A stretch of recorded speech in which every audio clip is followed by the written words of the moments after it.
Thank you, Mr. President. With me today is Mr. John Lowry, one of my colleagues from my office. As you know, Mr. President, Democrats and Republicans in the United States Congress have a dispute over funding for the Department of Homeland Security. And it's such a serious dispute that department is shut down. Now, every now and then, Mr. President, there is a dispute in Washington, D.C. that says something prophetic about the future of Western civilization. This is not it. This dispute is silly. Every single member of this body knows how important the Department of Homeland Security is. Most people recently think of Homeland Security as border security and ICE, interior security of our immigration laws. But Homeland Security is responsible for so much more. FEMA is part of Homeland Security. It's shut down. The Coast Guard is part of our Department of Homeland Security. It's shut down. The CISA, dealing with cybersecurity, is part of the Department of Homeland Security. It's shut down. The TSA is part of Homeland Security. They're working without pay. And not all of our colleagues in the TSA are working. This is the result. And it's going to get worse. Now, for reasons that I don't, well, let me put this a different way. Some would argue, and the party line is, that we're making progress in terms of resolving this dispute. That's not true. I mean, I know that's the party line and conventional wisdom, and every now and then you'll see a reporter report that. But it's not true. For reasons I don't completely understand, for a while my Democratic friends said we're only going to negotiate with the White House. And they have been negotiating with the White House for some time, but they're nowhere near agreement. Recently, some of my Democratic colleagues have met with two of my Republican colleagues and Mr. Tom Homan. Happened yesterday, to see if we could make progress. Again, the conventional wisdom, the party line that we're supposed to tell everybody is that we're making progress. But I've spoken directly with the people who were at that meeting yesterday, here among just senators and Mr. Homan. On a scale of 1 to 10, I would describe it as they described it to me, about a -17. We made no progress. And I regret that,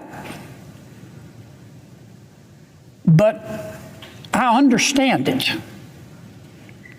Let me see if I can state, I say this, I don't say this disrespectfully. I try to, what I'm about to say, I want people to know I'm serene in saying this, and I don't mean to offend anyone. But we all know what's going on. Our Democratic friends will agree to open up TSA, thank you, to open up FEMA, to open up the Coast Guard, to open up the CISA, thank you, thank you, thank you. But they haven't agreed, despite concessions on our side to open up ICE. And they're not going to. It is not going to happen in your or my natural lifetime. And if you've been following this debate and you understand the politics, you don't need to be able to explain the theory of special relativity to know what's going on. It's not complicated. Parties have wings, factions within their party. I'm a Republican, we have factions. Democrats also have factions. And a specific faction of the Democratic Party right now is in control. It's just a fact. You could call it the progressive wing. Some call it that. The more cynical call it the loon wing of the Democratic Party. I on occasion have referred to it as the Karen wing of the Democratic Party. The Karen wing wants to defund ICE, and they will accept nothing less. Now, this is the same wing of their party that also wanted to defund the police. How'd that work out for us? This is the same wing of their party that has a very novel way to reduce the crime rate in America. Just don't prosecute anyone. Then our crime rate goes to zero. Now, I don't mean to paint with too broad a brush, Mr. President. Not all of my Democratic friends agree with the Karen wing of their party. They don't.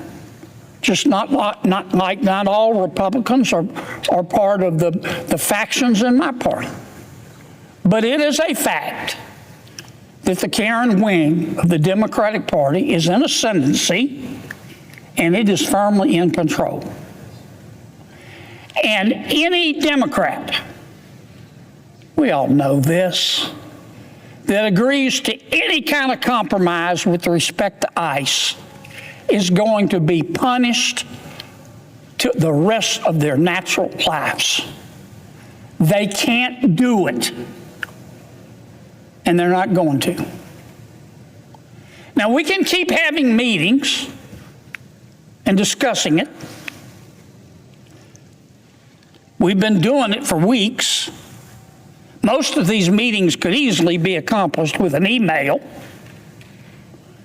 And I've been part of the discussions in our conference. I'm convinced that listening to the same thing over and over and over again is lowering my IQ.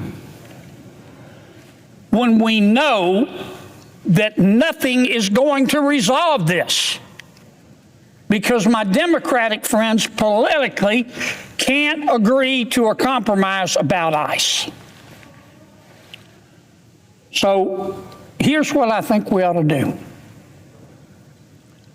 I think that we should accept the Democrats' offer to open up TSA and to open up FEMA and to open up Coast Guard and to open up and fund CISA. And let's get that done. Let's shorten these lines. And then the day after we do that, Republicans need to file a reconciliation bill the same way we passed the One Big Beautiful bill. And on our own, we need to come up with a budget for ICE. Some way to solve this problem. Now, as you know this, Mr. President, under the Budget Control Act, we can pass legislation, there are parameters on us,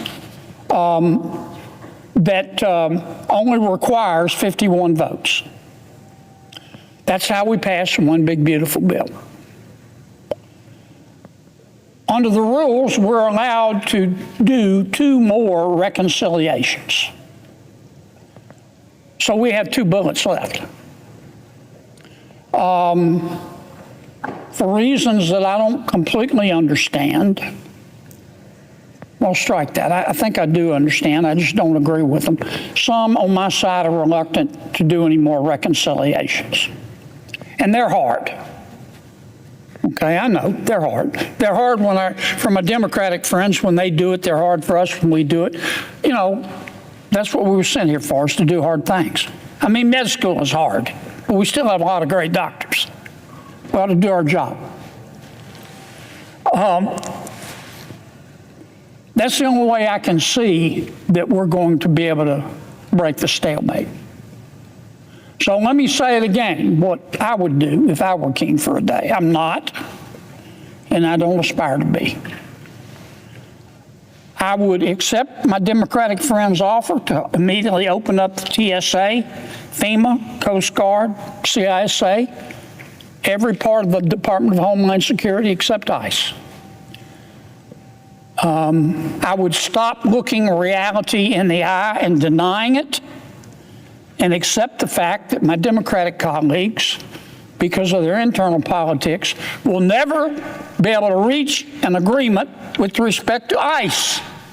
It is not gonna happen.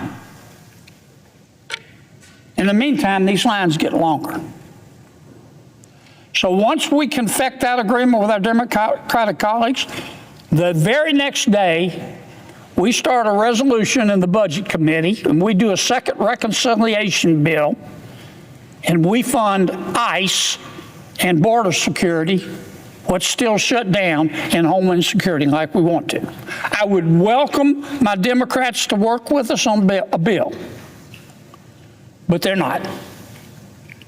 We only need 51 votes to do it. And then government, all of government, is back open. Now, there are other things that we could do in that reconciliation bill, and I've talked about, I'm not going to repeat what I said yesterday. My side feels very strongly about the SAVE Act. We believe that only Americans, citizens of our country, should be able to vote. And we believe that you shouldn't be able to vote unless you can prove you are who you say you are. And my Democratic colleagues, trying to be as serene and objective as I can, come back and say, yeah, but there's another side of this argument. It's already against the law to not be a citizen and try to register. And I understand that. And they come back and make the point that, well, you cannot show me where we've had a lot of instances of illegal immigrants actually voting. And I understand that. Those are fair points. But that's not what we're fighting about. What we're fighting about is that President Biden, for whatever reason, admitted between I don't know how many, 8 million, 12 million, 15 million, 20 million people illegally in our country, into our country. He did. We all watched him do it. And we don't even know where these people are. We don't. Some of them were children. We don't know where all the children are. We don't. And I'm not saying all of those folks were bad people. I'm not saying that. A lot of them were economic migrants. They just want a better life, and so they want to come to America. They chose not to do it through legal immigration. If they would do it legally, we could consider admitting them. We admit 1 million people a year of our world's neighbors to become American citizens. But they came illegally because, frankly, President Biden said do it. And they did it. Not everybody was Cinderella who came in. Some people who came in were criminals. They were murderers. They were rapists. They were drug dealers. They were sex traffickers. We all know that. That's what our ICE right now is trying to do, is trying to find these people who shouldn't be in any country, their own, ours, anywhere. They'll be in jail and find them. But here's my point. As a result, and we all saw it happen, and the American people saw it happen. They get it. American people may not read Aristotle every day. They're too busy earning a living. But they get it. And a whole bunch of Americans believe, whether it's true or not, and I'm not saying it is true. I'm not saying it isn't true, because I think some of my Democratic colleagues believe this. But many Americans, millions of Americans, have concluded that this was all by design. That these 8, 10, 15, 20 million people who were admitted illegally into America is a way to try to bolster the Democratic Party. So these folks will be beholden to the Democratic Party and try to vote, and or once they become citizens, if they become citizens, vote for Democrats. Now, again, I'm not, some of the commentators who go catatonic and foam at the mouth when I talk about this, but we all know it's true, call this the replacement theory. And I'm not saying all Democrats believe that. And I'm not here to say it's true or not. Though I think there are some of my Democratic friends who believe that. That's not the point. The point is the American people believe it. And so they no longer trust our electoral system. And our elections are not worth a damn if people don't accept the result. And if they don't trust the system, they're not going to accept the result.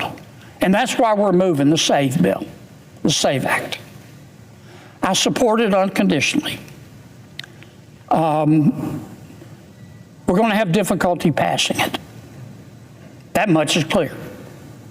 So either as part of the reconciliation bill, for us to get ICE back up and running, I would include the SAVE Act as part of that reconciliation bill as well. We wouldn't need 60 votes. We wouldn't need 55 votes. We'd only need 51 votes. We passed one big beautiful bill with 50 votes and the vice president breaking the tie. And I feel like I'm repeating some of what I said yesterday. Some of my colleagues are going to say, Kennedy, you know, you need to back away from the crank. You can't do this, the reconciliation. And I say you can't do the SAVE Act through reconciliation.